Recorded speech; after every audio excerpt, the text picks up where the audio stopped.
Tuhan, jiwa kami haus dan lapar akan kebenaran firman-Mu. Kami percaya hanya firman-Mu puaskan jiwa kami, karena firman-Mu adalah kekuatan Allah sendiri yang Engkau berikan dalam hidup kami, menghibur kami, memberi kekuatan dan sukacita di tengah-tengah dunia yang penuh dengan kegelapan dosa ini. Sebelum kami terima firman-Mu Tuhan, Kau sucikan, kuduskan hati dan kepikiran kami. Ruangan ini Kau berkarya Roh Kudus, sehingga Tuhan lewat urapan Roh Kudus-Mu kami boleh layak, kami boleh Tuhan layak menerima kebenaran firman-Mu.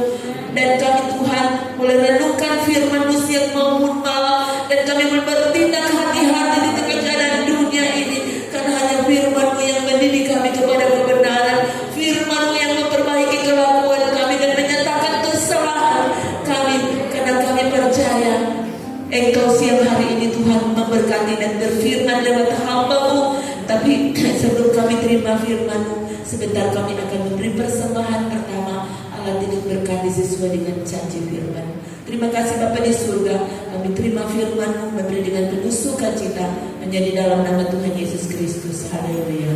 Amin. Kita akan menyanyi Aku Diberkati.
Saudara, tadi malam Kami boleh sama-sama beribadah di keluarga Lontong Tarameh, ya saudara-saudara. Kemudian Bapak Gembala memberi tugas untuk melayani pada siang hari ini. Padahal saudara, ya seperti Bapak Mantiri bilang, setiap saat kalau ditunjuk untuk melayani harus tetap selalu siap sedia. Haleluya, saudara. Dan ini kesempatan juga, kebetulan beberapa hari yang lalu kita cari kita bikin mata lengkap, mungkin udah jatuh sudah. Jadi memang biar Tuhan tolong agar penyampaian firman Tuhan saya pada siang hari ini boleh berjalan dengan baik, walaupun memang tanpa pakai kacamata, saudara. Jadi Tuhan, pada siang hari ini saya akan membacakan firman Tuhan pada Amsal 14 ayat 29. Kita sama-sama bangkit berdiri. Amsal 14 ayat 29.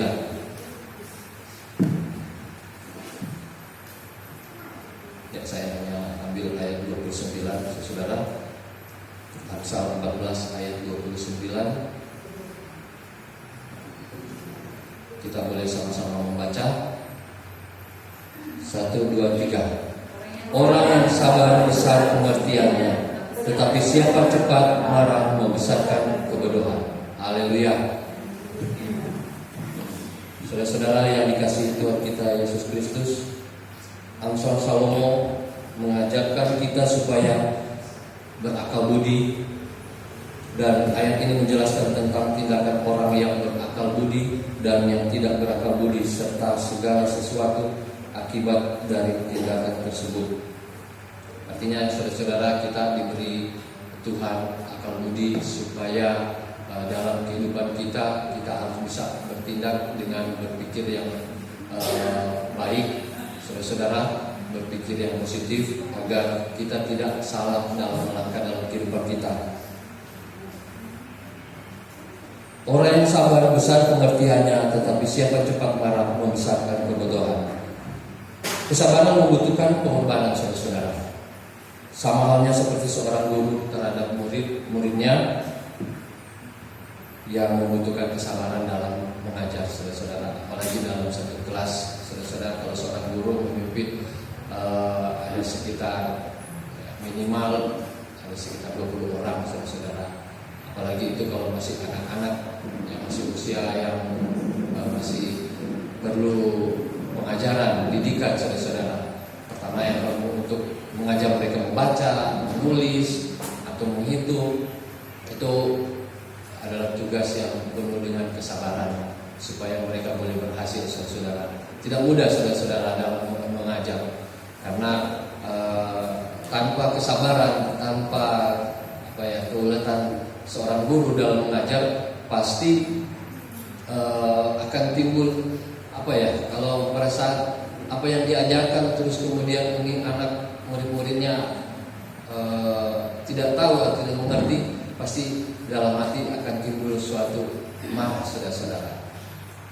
Dari untuk itu, kalau untuk seorang guru dibutuhkan kesabaran untuk mengajarkan anak-anak murid-muridnya, saudara-saudara.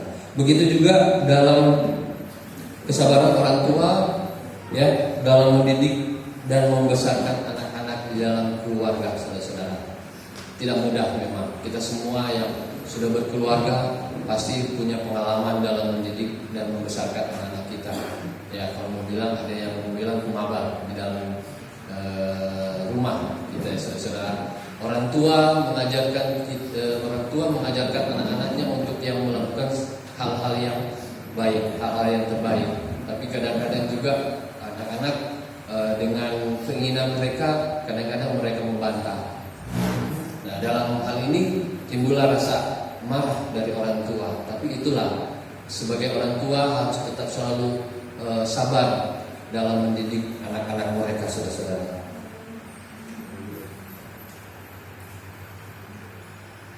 Dan juga kesabaran akan diri kita di dalam menjalani dan menghadapi persoalan dalam hidup kita. Jadi guru dengan murid-muridnya harus ada kesabaran. Orang tua kepada anak-anaknya juga dalam mendidik harus ada kesabaran. Begitu juga dalam hidup kita sendiri. Ya saudara-saudara, kita harus bisa mengendalikan diri kita untuk tetap selalu sabar menghadapi kehidupan kita, saudara-saudara. Banyak hal yang menuntut kita untuk senantiasa selalu sabar menjalani hidup, walau terkadang kita harus berhadapan dengan persoalan. Dan kalau kita tidak sabar akan berakibat fatal, saudara-saudara. Begitu juga dalam Amsal ya, 14 ayat 17, saudara. Di sini dikatakan, siapa lekas naik darah berlaku bodoh, tetapi orang yang bijaksana bersabar. Saudara-saudara, ini satu pengertian ya, di mana Amsal Salomo ini mengajarkan kita untuk tetap selalu bersabar. Siapa lekas naik darah berlaku bodoh, tetapi orang yang bijaksana bersabar. Ya saudara-saudara. Jadi kalau kita dengan sikap kita yang cepat emosi, ya saudara-saudara, kita cepat naik darah, pasti ada tindakan hal-hal yang tidak baik, saudara-saudara. Tindakan ini dikatakan bahwa berlaku bodoh, saudara-saudara. Tetapi orang yang bijaksana pasti bersabar. Jadi dalam menghadapi suatu persoalan, mereka harus bijaksana dalam mengambil suatu keputusan, saudara-saudara. Mungkin di antara kita pernah mengalami hal yang demikian, yang pada akhirnya berakhir dengan penyesalan, saudara-saudara. Karena tindakan kita yang begitu cepat emosi, kita mengambil tindakan yang bodoh, sehingga kita yang pada akhirnya kita juga akan menyesal dengan tindakan yang kita ambil, saudara. Tetapi kalau kita bisa menahan dan mengontrol diri kita, emosi kita dan kesabaran kita, pasti tidak akan terjadi sesuatu, saudara-saudara.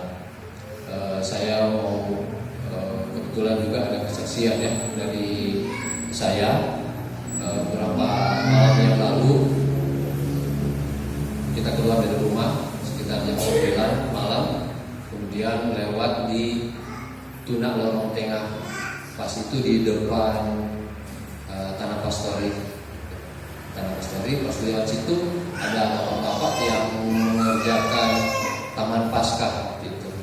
Mungkin sudah selesai dan duduk-duduk, kemudian kita melewat, ada bukan pemuda ya, sudah orang tua tapi masih muda.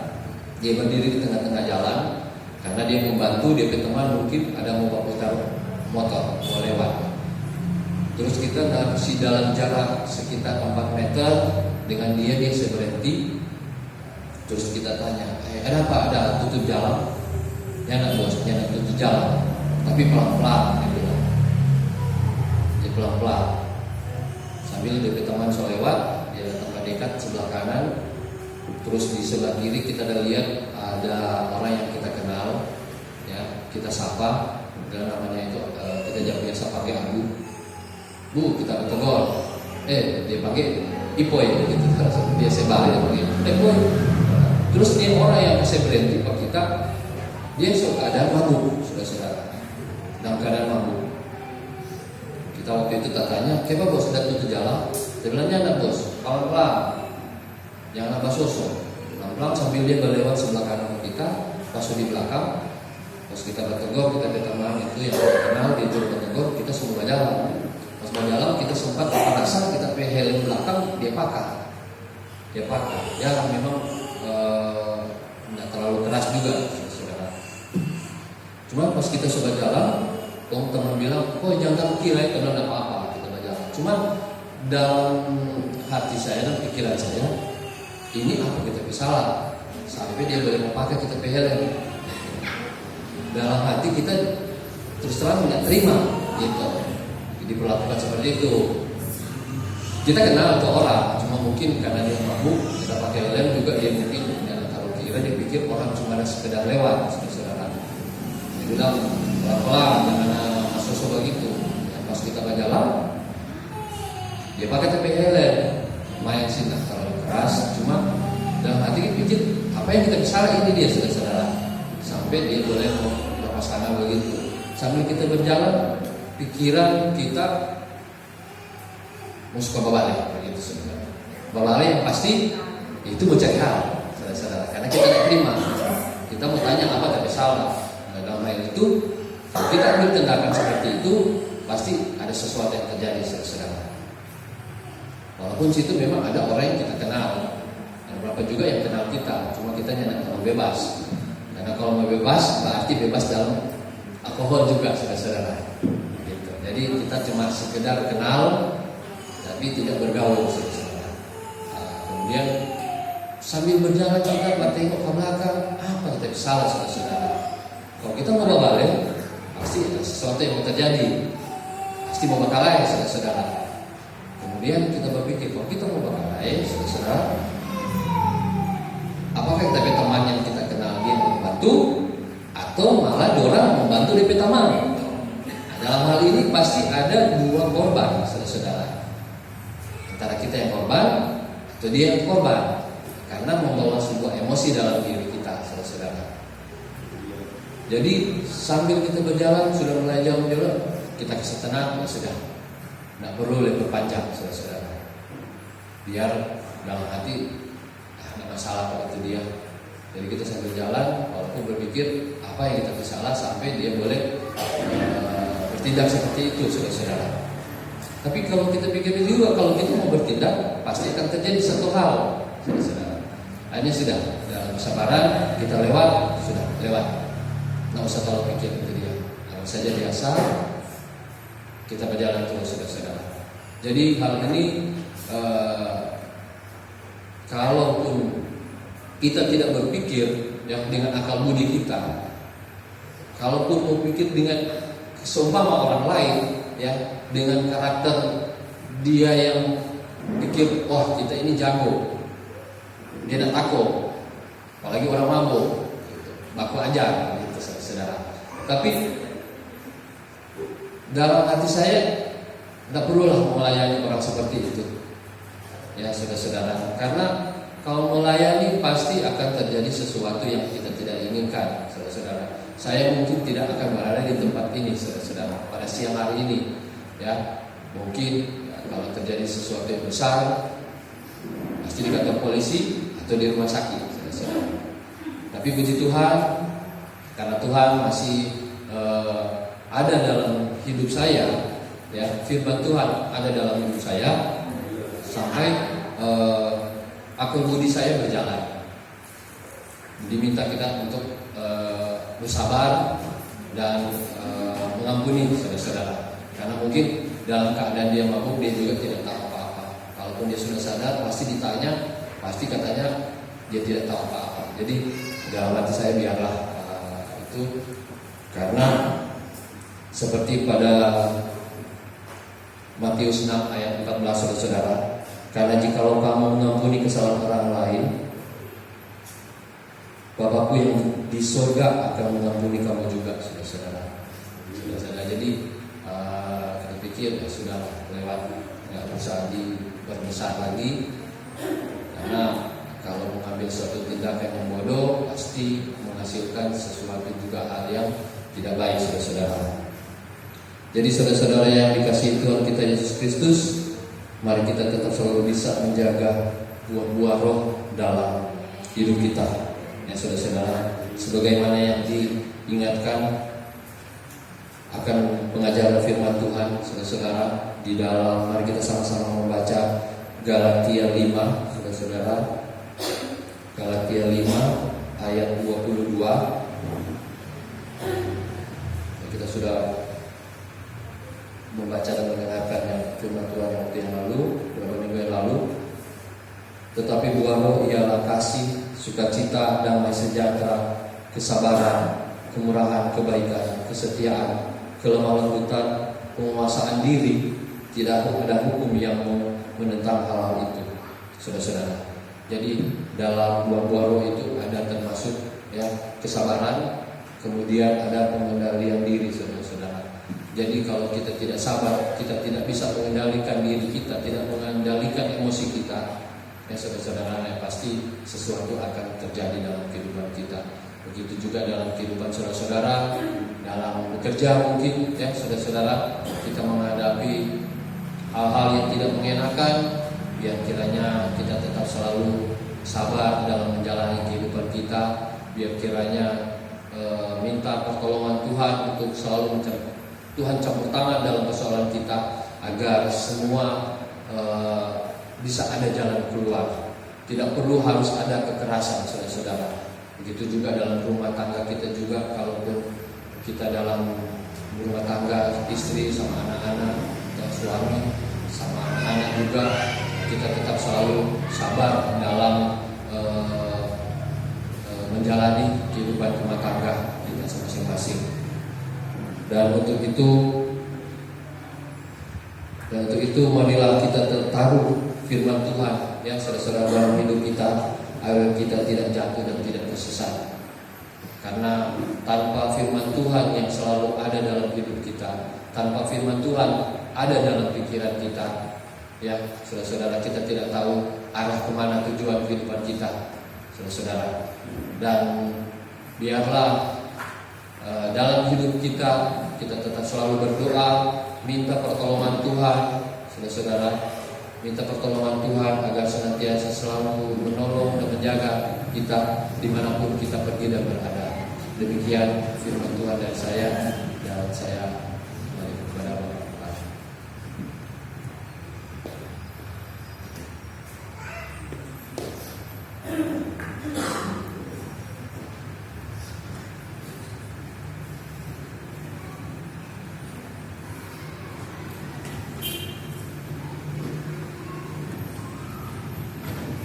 Saudara boleh bilang dulu ya.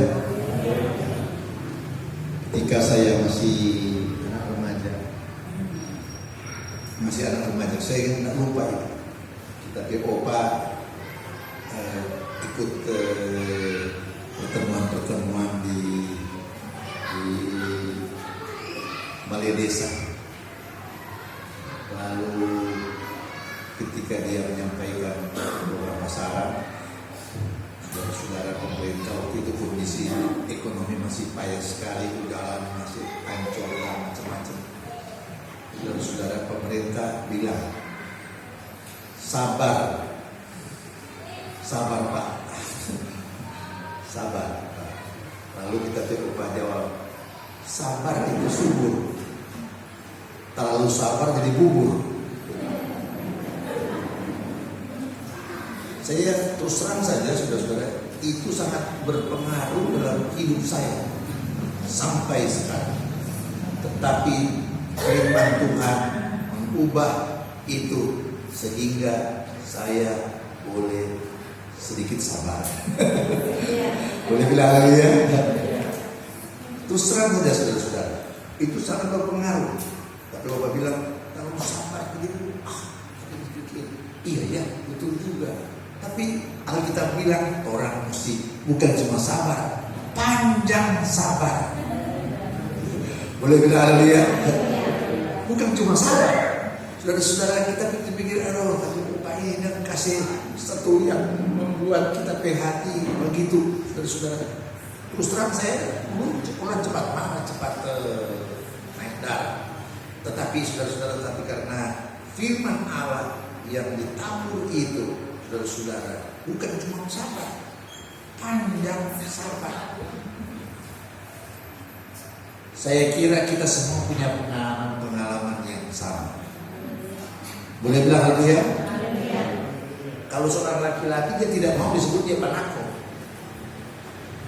oh dia pasti dia tidak mau disebut penakut. Dan kalau dia seorang wanita, dia pasti akan tegakkan kebenaran, kita ke kebenaran, saudara-saudara. Jadi kalau itu diterapkan, maka kekerasan demi kekerasan, saudara-saudara, orang yang boleh tas salah sedikit, tapi lah masalah. Boleh bilang haleluya? Itu arti artinya tak salah sedikit kita kira besar. Siapa tuh manusia yang pernah tak salah? Ayo. Saya sering tak salah. Saudara-saudara juga begitu. Boleh bilang haleluya? Oh, kalau orang yang dengar orang berbahasa, jadi salah sedikit kita kira besar, makanya tidak ada yang tenang di dunia. Saudara-saudara, saya dengar khotbah tadi, saya bersyukur pada Tuhan. Tuhan tolong. Dan ingat baik-baik saudara-saudara, kesabaran itu adalah salah satu dari buah roh.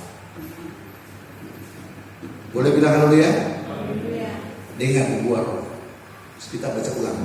Galatia 5 ayat 22-23. Tetapi buah roh ialah pertama kasih. Kita mengasihi saudara. Kedua, sukacita. Luar biasa itu sukacita. Kalau ada tantangan-tantangan seperti itu, kalau hati lagi parah, memang lagi marah-marah langsung itu program BPK City langsung terjadi, saudara. Tetapi karena ada sukacita, maka puji Tuhan, tenang-tenang saja. Boleh bilang haleluya? Ada damai sejahtera. Saudara, damai sejahtera itu artinya, saudara-saudara, saya selalu kasih tahu itu. Kalau orang di laut, maka tidak pernah orang di laut lalu tidak ada ombak gelombang. Damai sejahtera itu seperti kalau itu kompas dulu, dia pakai 2 sumbu, saudara-saudara, dan dia tetap rata dia. Kompas dulu, kompas sekarang kurang jaya alat, saudara, kurang jaya. Tapi kompas dulu pakai sumbu, saudara-saudara, kompas itu. Jadi kalau dia miring begini itu kapal, kompas tetap rata. Kalau dia tatikan begini, kompas tetap rata. Begini tetap rata. Orang berjalan hidup tidak pernah ada yang mulus. Selalu ada tantangannya. Boleh bilang haleluya? Atau saya juga pernah kasih informasi, ilustrasi seperti auto yang DP fair bagus dengan DP showbreaker, saudara-saudara. Saya pakai auto bawah itu bagus, cuma masih payah. Saya lihat itu CR7 Toyota, saudara, dia lewat tuh, saudara-saudara, di jalan yang Ronald taruh polisi itu. Dia cuma pasang lewat begitu. Tuh auto bawah, tak mesti angka begitu kan. Saudara-saudara, jadi perhatikan baik-baik, karena dia fair, hebat, dia showbreaker kuat, saudara, maka saudara, walaupun ada gelombang-gelombang, tetap tenang dia jalan. Boleh bilang haleluya? Kita tahu itu ada gelombang. Saya bersyukur karena saya pun mendapat banyak bagian dari khotbah. Saudara mau sabar? Boleh bilang haleluya? Damai sejahtera, kemudian kesabaran. Habis kesabaran, kemurahan. Habis kemurahan, kebaikan. Kalau itu waktu sambung, saudara-saudara, maka tidak ada sesuatu yang bisa membuat orang jatuh. Boleh bilang haleluya? Kesetiaan, kelemah lembutan. Saudara-saudara, kalau orang cepat pemarah, yang lemah lembut, aduh, mau jadi apa? Boleh bilang haleluya? Tapi saya bersyukur Bapak ini ada lemah lembutnya di hati. Saudara-saudara, terus terang pikir-pikir tadi Bapak. Iya ya, coba badan balas, ada lagi tuh badanku, orang cuma bermain akar. Bagaimana model? Tetapi saudara-saudara, mari kita punya kelemah lembutan. Boleh bilang haleluya? Orang tidak dilihat dari sikap awalnya. Ingat baik-baik. Kelihatan pemberani, sebenarnya penakut. Saudara-saudara, kelihatannya pintar, sebenarnya bodoh. Tetapi orang dilihat dari hasil akhirnya. Saudara-saudara, di mana saudara-saudara dalam hidup itu, saudara-saudara akan nyata bagaimana Tuhan memberi dia kemampuan. Boleh bilang haleluya? Penguasaan diri. Ingat baik-baik, masih ada satu hukum. Penguasaan diri. Tidak ada hukum yang menentang hal-hal itu. Tidak dibacakan dengan jelas tadi. Tidak ada hukum yang menentang hal-hal itu. Kalau orang punya buah-buah roh, tidak ada hukum yang menentang hal-hal itu. Boleh bilang haleluya?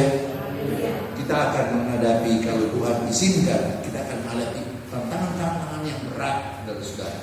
Sekali lagi kita akan menghadapi tantangan-tantangan yang berat.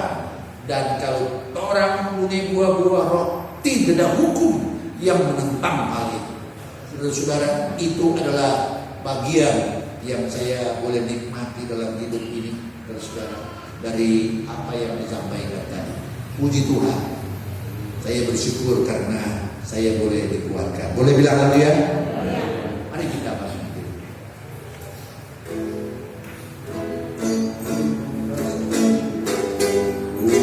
Rasakan kasih-Mu Tuhan. Rasakan kuasa-Mu Tuhan. Rasakan kasih kuasa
Yesus, firman Tuhan nyata dalam kehidupan kami. Haleluya, haleluya Yesus. Terima kasih Tuhan, terima kasih Tuhan. Kembali lagi Tuhan kami dikuatkan Tuhan dan ingatkan kami Tuhan bahwa Tuhan biarlah Tuhan bahwa kami selalu melakukan firman-Mu Tuhan, belajar untuk sabar Tuhan dalam kehidupan kami sehari-hari Tuhan Yesus. Terima kasih Tuhan, terima kasih Tuhan. Engkau telah menguatkan kami Tuhan Yesus dengan firman-Mu Tuhan Yesus. Bagi hamba-Mu yang telah melakukan firman-Mu Tuhan, biarlah Tuhan Engkau pakai dia lebih heran Tuhan Yesus. Biarlah Tuhan Engkau berkati dia Tuhan dan seisi keluarganya Tuhan Yesus bersuka cita karena Engkau Tuhan Yesus. Terima kasih Tuhan. Kami juga sudah penuh sukacita Tuhan dengan firman-Mu Tuhan Yesus. Dan Tuhan sebentar kami akan melakukan persembahan. Kuduskan berkati tangan-tangan yang memberi. Kami mengucap syukur Tuhan. Kami siap memberi hanya dalam nama Tuhan kami Yesus Kristus. Menjadi Tuhan, Juru Selamat kasih. Haleluya. Amin.